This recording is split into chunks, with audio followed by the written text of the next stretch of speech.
محرم کا چاند نظر آتے ہی، محرم کا چاند نظر آتے ہی ہر طرف سوگ کا عالم دکھائی دیتا ہے.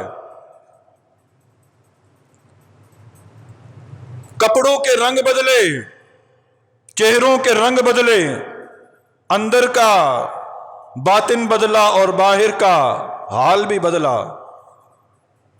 یوں محسوس ہوتا ہے کہ محرم سوگ کا مہینہ ہے. یوں محسوس ہوتا ہے محرم سوگ کا مہینہ ہے. سارا سال گانے سننے والا محرم کے پہلے 10 دن گانے نہیں سنتا. سارا سال لاو لعب کے اندر زندگی گزارنے والا وہ بھی محرم کے پہلے 10 دن لاو لعب سے اپنے آپ کو بچاتا ہے. ہر طرف دکھائی یہ دیتا ہے کہ محرم سوگ کا مہینہ ہے. آقا دو جہاں نبی صلی اللہ علیہ وسلم نے محرم کے بارے میں کیا بتایا ہے؟ مانا کہ محرم کے اندر حضرت حسین رضی اللہ تعالی عنہ کی شہادت ہوئی ہے. مانا کہ حضرت حسین رضی اللہ تعالی عنہ کے خانوادے پر ظلم و ستم کے پہاڑ ڈھائے گئے ہیں.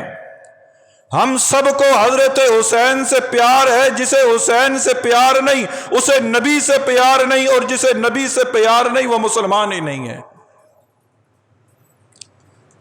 ہمیں اہل بیت سے پیار ہے، اور اہل بیت سے پیار کرنا ہمارے ایمان کا حصہ ہے.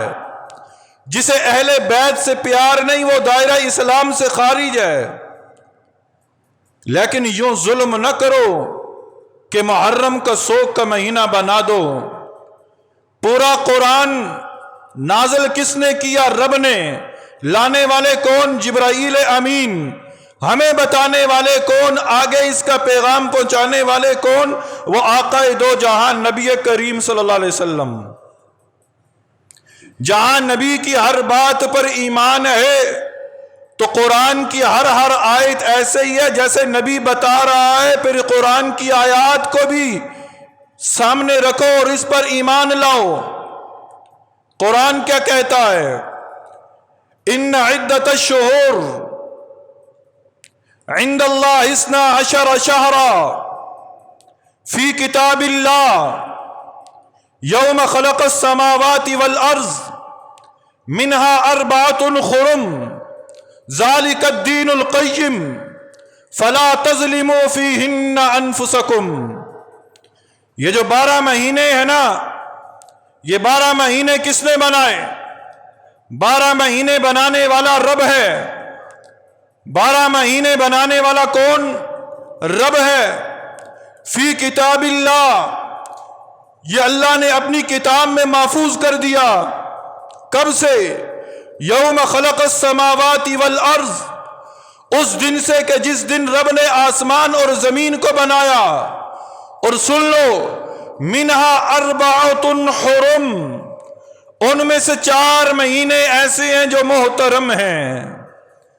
جو 4 مہینے ایسے ہیں وہ محترم ہیں. ان میں سے ایک محرم ہے، ایک رجب ہے، ایک ذیقعد ہے، ایک ذی الحج ہے. یہ 4 مہینے بتا رہا ہے رب کے محترم ہیں. 4 مہینے محترم ہیں، اور ان محترم مہینوں میں پہلا مہینہ محرم کا ہے. ہم نے صرف حضرت حسین رضی اللہ تعالی عنہ کی شہادت کی تاریخ سامنے رکھی اور کہا کہ محرم یہ مہینہ ہے. ہم محرم کی اصل تاریخ کو بھلا بیٹھے ہیں کہ محرم کی اصل تاریخ کیا ہے. محرم کی اصل تاریخ، رب تعالی نے زمین و آسمان کو بنایا، زمین اور آسمان کو وجود بخشا. مہینہ محرم کا تھا. رب تعالی زمین اور آسمان کو لپیٹیں گے. نظام کائنات رب نے بنایا مہینہ محرم کا تھا، اور رب تعالی زمین و آسمان کے نظام کو درم برم کریں گے مہینہ محرم کا ہوگا.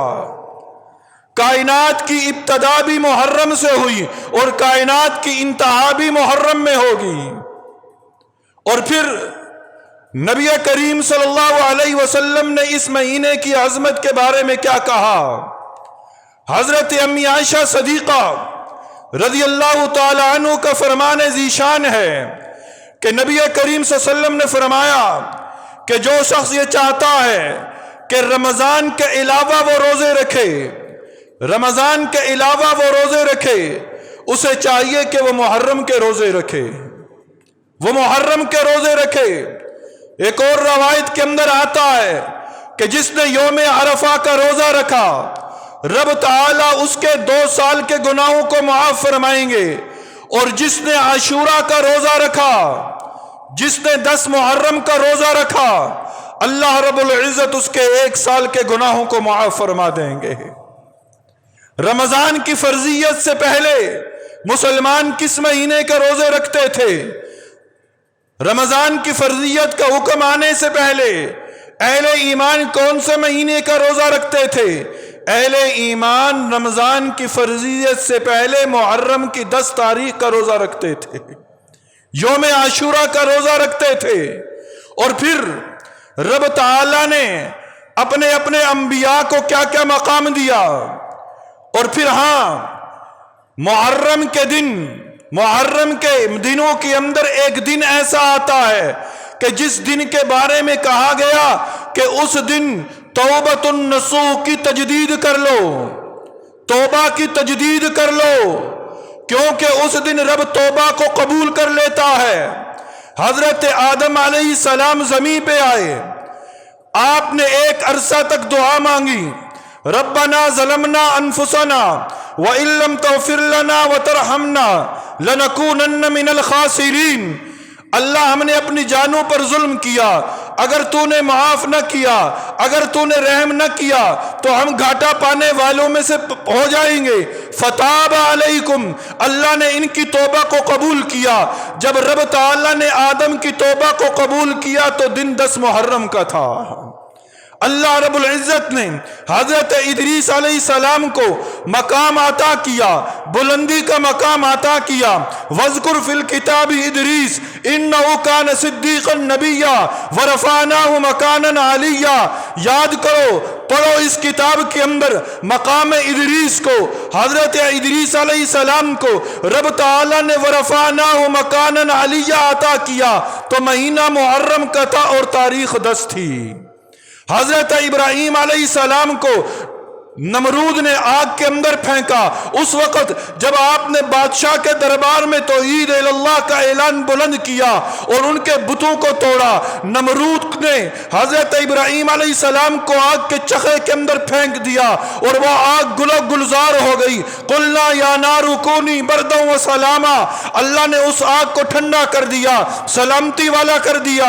وہ آگ جب ٹھنڈی ہوئی، سلامتی والی ہوئی، مہینہ محرم کا تھا اور تاریخ 10 تھی۔ حضرت نوح علیہ السلام کی کشتی چلی، حضرت نوح علیہ السلام کی کشتی چلی، پانی کے بیچوں بیچ کشتی چلتی رہی۔ جب اللہ تعالیٰ نے حضرت نوح کی کشتی کو جودی مقام پر ٹھہرایا، مہینہ محرم کا تھا اور 10 تاریخ تھی۔ حضرت موسیٰ علیہ السلام آگے ہے، فرعون کا لشکر پیچھے ہے، سامنے دریا ہے، پیچھے فرعون کے لشکر ہے، دونوں طرف موت دکھائی دیتی ہے۔ حضرت موسیٰ علیہ السلام نے دریا پہ عصا مارا، 12 راستے بن گئے۔ حضرت موسیٰ علیہ السلام اپنے لشکر کو لے کر دریا کے پار چلے گئے، فرعون نے بھی اپنا لشکر پانی میں ڈالا، فرعون کا پورا لشکر غرق ہو گیا، تباہ و برباد ہو گیا۔ جس دن موسیٰ کو نجات ملی، فرعون کا لشکر تباہ ہوا، مہینہ محرم کا تھا اور تاریخ 10 تھی۔ یہودیوں نے حضرت عیسیٰ علیہ السلام کو سولی پر لٹکایا، اللہ نے حضرت عیسیٰ علیہ السلام کو آسمانوں پر اٹھا لیا، مہینہ محرم کا تھا اور تاریخ 10 تھی۔ یہ محرم کی تاریخ ہے جس سے آج کا نوجوان ناآشنا ہے۔ آج کے بچوں کو نہیں پتا کہ محرم کے اندر کیا ہوا تھا۔ باپ اپنے بیٹے کی جدائی میں رویا، 40 سال تک باپ اپنے بیٹے کی جدائی میں روتا رہا۔ پھر جب بیٹے کی خبر ملی اور باپ کی بینائی لوٹی، کون باپ؟ حضرت یعقوب علیہ السلام بیٹا کون؟ حضرت یوسف علیہ السلام 40 سال تک روتے رہے نا، بیٹے کے غم میں بینائی چلی گئی، اور جس دن بینائی لوٹی مہینہ محرم کا تھا، تاریخ 10 تھی۔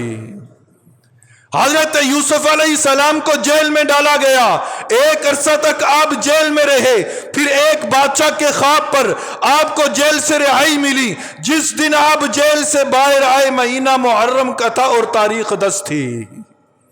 جی ہاں، یہ ہے محرم کی تاریخ۔ محرم صرف ایک واقعے کے ساتھ مخصوص نہیں ہے،